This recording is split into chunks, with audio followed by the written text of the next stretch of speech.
ஜாதி வெறினால ஒரு உயிர் போயிட்டு இருக்கு. இன்னும் எத்தனை உயிர் போகணும்னு தெரியல. அண்ட் அது எல்லாத்துக்குமே நீதி கிடைக்குமா அப்படின்னா அதுக்கும் பதில் தெரியல தான். வெல், நீதி கிடைக்கும் அப்படிங்கிற மூட நம்பிக்கையோட இந்த வீடியோ நான் ஸ்டார்ட் பண்றேன். முத இந்த கொலை பண்ணவனை சப்போர்ட் பண்ற இல்ல குலவெறியோட சுத்திக்கிட்டு இருக்க சில பேர் அண்ட் இந்த கோசு வீடியோ, இந்த கோபி சுதாகர் வீடியோ போட்டு அதை எதிர்த்த சில பேருக்கு ஒரு விஷயத்த சொல்றேன்.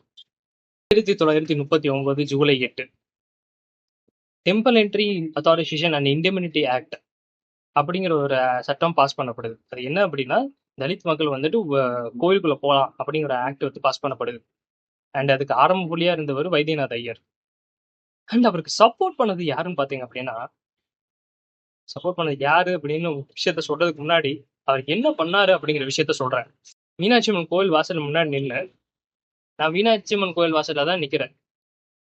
தலித் உள்ள போக கூடாதுன்னு சொல்றதுக்கு எவனா இருந்தேன்னா, ராணின்னு ஒண்ணு இருந்துச்சுன்னா முன்னாடி வந்து பேசு, அவனை நான் பாத்துக்கிறேன் என்ன அப்படின்னு இருக்காரு. That's none other than Pasumpon Muthuramalinga Thevar. இவர் யாரு அப்படின்னு நீங்க கேட்டீங்கன்னா, வெல், இப்ப சுர்ஜித்னு ஒரு கொன்னா பாத்தீங்களா, அவின் அப்படிங்கிற ஒருத்தனை, அது ஈவருக்கு இல்லாம விலகாப்பொடி போட்டு ஆஹ் கத்தியால குத்தி ரொம்ப கொடூரமா சாவடிச்சான் பாத்தீங்களா, அவன்லாம் வந்துட்டு பாத்தீங்கன்னா ஐடியலா கடவுளா மதிக்கிற ஒருத்தர். வெல், அந்த ஜாதி வெறி பிடிச்சி திரியிற உனக்கெல்லாம் ஒரு விஷயத்த சொல்றேன்.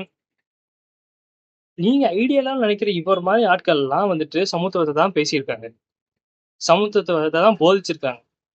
நீங்க அந்த ஐடியாலஜி தான் ஃபாலோ பண்ணிருக்கணும். If you are the one who just following them, who is thinking them as an ideal, you should just follow what they said, right? ஏன் நீங்க வாட்டுக்கு ஏதோ செஞ்சுக்கிட்டு இருக்கீங்க? அவர் தான் சொன்னாரா கத்தி வச்சுட்டு இன்ஸ்டாகிராம்ல ரீல்ஸ் பண்ணு அப்படின்ட்டு? இல்ல அவர் பிறந்த நாளுக்கு வந்துட்டு பாத்தீங்கன்னா ஆபத்தான முறையில கார்ல போனீங்களே, அதெல்லாம் அவர் தான் பண்ண சொன்னாரா? இந்த ஜாதி வெறி பிடிச்சிட்டு திரிங்கிற உங்களுக்கு எல்லாம் வந்துட்டு ஒன்று சொல்றேன், நல்லா கேட்டுக்கோ. நான் இது வந்து உன்னை எதிர்த்து நான் பேசுறேன், உன் மென்டாலிட்டி எதிர்த்து தான் நான் பேசுறேன். அந்த மென்டாலிட்டி விட்டு நீங்க வெளியே வாங்க. அப்பதான் வந்துட்டு சமுதாயத்துல ஒரு மாற்றம் உண்டாகும். இந்த கொலையாளி சுர்ஜித்தை சப்போர்ட் பண்ணி பேசுறவங்க முக்காவாசி பேர் வந்துட்டு இவன் ஒரு அத்லெட்டு, நிறைய மெடல் வாங்கி வச்சிருக்கான் அப்படி இப்படிலாம் பேசுறீங்க. எஸ், அத்லெட்டு தான், சூப்பர், ஆசம், மெடல்லாம் வாங்கி வச்சிருக்கான். இருந்தாலும் அவன் இந்த வீடியோ, இந்த பேனை அருவா வச்சு வீடியோ போடும்போது நீங்க எங்க போனீங்க? அது தெரியுதுல்ல, ஒரு அத்லெட்டுக்கு இந்த மாதிரி ஒரு வீடியோலாம் போடும்போது உனக்கு கேஸ் வரும். இல்ல ஒருவேளை இவன் வந்துட்டு ஒரு அவுட்பஸ்ட் ஆகி இந்த மாதிரி விஷயங்கள் செய்வான், ஸோ அவனை கட்டுப்படுத்தணும் அப்படிங்கிற விஷயம் ஏன் உங்களுக்கு தோணல? அண்ட் ரொம்ப முக்கியமா ஒரு ஸ்போர்ட்ஸ் மேனுக்கு இருக்க வேண்டிய ஒரு தகுதி என்னன்னா டீம் ஒர்க்.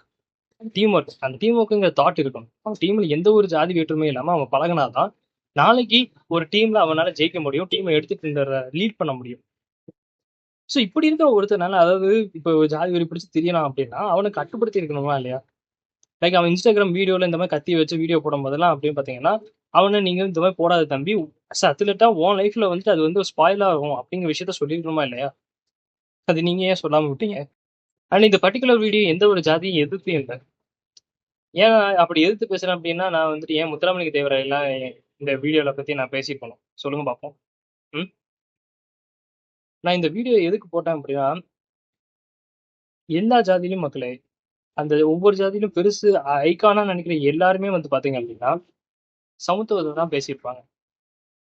எல்லாரும் ஒண்ணு, எல்லாரும் சமம் அப்படிங்கிற விஷயத்துலதான் அந்த ஒவ்வொரு ஜாதியிலயுமே இருக்கிற ஐகான்ஸ் எல்லாம் பேசியிருப்பாங்க, அதெல்லாம் ஃபாலோ பண்ணியிருப்பாங்க. அண்ட் அந்த ஐகான்ஸை ஃபாலோ பண்ற சில பேர் வந்து பாத்தீங்கன்னா, அண்ட் அந்த ஐகான்ஸ் சொல்லாத விஷயத்தெல்லாம் வந்துட்டு இவங்களே ஃபாலோ பண்ணிப்பாங்க. லைக் இவங்க தான் பெரிய ஆளு அப்படிங்கிற விஷயத்த அவர் சொல்லியிருக்கவே மாட்டாரு. ஆனா இவங்கலாம் சொல்லிட்டு அந்த ஐகான்ஸோட போட்டோ வந்துட்டு இந்த வீடியோ, உங்க ரீல்ஸ் வீடியோல வந்துட்டு போட்டுருவாங்க. லைக் இந்த மாதிரி பண்ணும்போது என்ன ஆகும் அப்படின்னா அவங்க மேல ஒரு தப்பான அபிப்பிராயம் உண்டாகும். ஸோ யாரா இருந்தாலும் சரி, உங்க ஜாதியில இருக்க ஐகான்ஸை பத்தி தெரிஞ்சுக்கணும் அப்படின்னா அவர் எழுதின புக்ஸை பார்த்து எடுத்து படிச்சு பாருங்க. அப்ப தெரியும் யார் யார் எப்ப எப்ப தாட்ஸ் எல்லாம் வந்து எழுதியிருக்காங்க அப்படின்ட்டு. முக்காவாசி இருக்கிற எல்லா ஜாதியில இருக்க எல்லா ஒரு ஐகான்ஸுமே பாத்தீங்கன்னா பெரியாட்கள் வந்து பாத்தீங்கன்னா சமத்துவத்தை பத்தி தான் பேசியிருக்காங்க. அண்ட் அதனாலதான் அவங்க இப்ப வரைக்கும் சாதிச்சு பெரிய பெரியாளா இருக்காங்க. ஸோ நீங்க வந்து ஜாதி வெறி இருந்தாலுமே கூட ஜாதியில இருக்க பெரியாட்கள் என்ன சொன்னாங்க அப்படிங்கிற விஷயத்த முழுசா புரிஞ்சுட்டு அதுக்கேற்ற மாதிரி நடந்துக்கோங்க. இந்த வீடியோல நான் பேசியிருக்க விஷயத்த வச்சு உங்களுக்கு ஏதோ மாற்று கருத்து இருந்தா கமெண்ட்ஸ்ல சொல்லுங்க. இந்த கண்டிப்பா இந்த வீடியோவுக்கு நிறைய ஒரு கமெண்ட்ஸ் வரும், பார்ப்போம். Let's discuss. அண்ட் ஏதாவது தப்பு இருந்துச்சுன்னா நானும் மாத்திக்கிறேன். பாய்.